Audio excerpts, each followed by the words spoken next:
So we just got this truck towed in.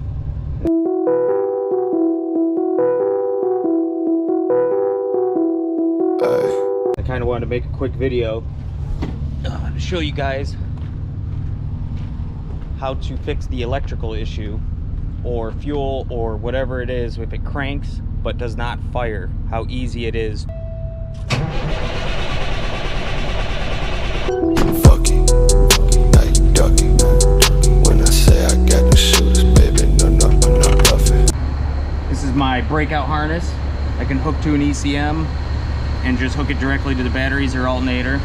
Here's my Nexite Q box, so I can hook that to the ECM to see if the ECM's okay. Cut any zip ties I need to cut. Fuel pressure gauge, hook that right to the filter housing. This is where I'll get my power, my T-handle, take the ECM wires off, and then my Cat ET. I be on that, I got a water-filled gauge, or liquid-filled gauge, and a non-liquid filled gauge. I be on that, straight up on that, I be on that kryptonite. I be on that kryptonite, straight up on that kryptonite. Who am I? Take it, motherfucker.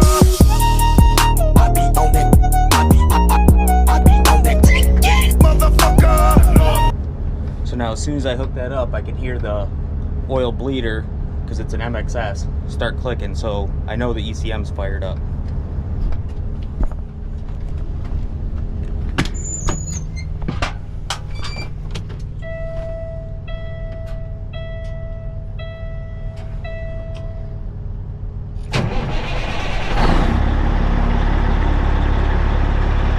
So now I'm going to get it back into the shop. I'm going to check the two constant powers and the ignition power. One of them is not working.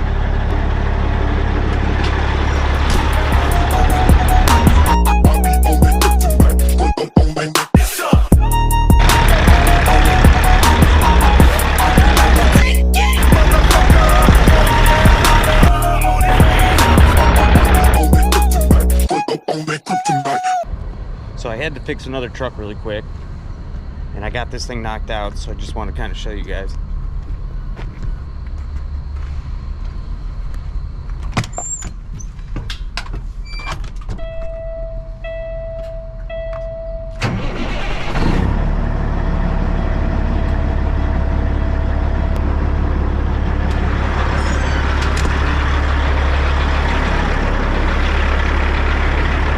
So after checking the three powers, the two constants and the one ignition, I fixed a rub-through ground right at the ECM, and then when the ignition power was 4 volts, 9 volts, kept jumping around, went into the fuse box, found the engine ECM fuse was corroded.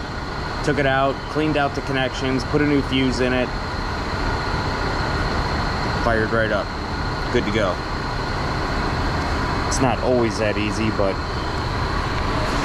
stay on your mind, come back every time, baby, I'ma keep you craving.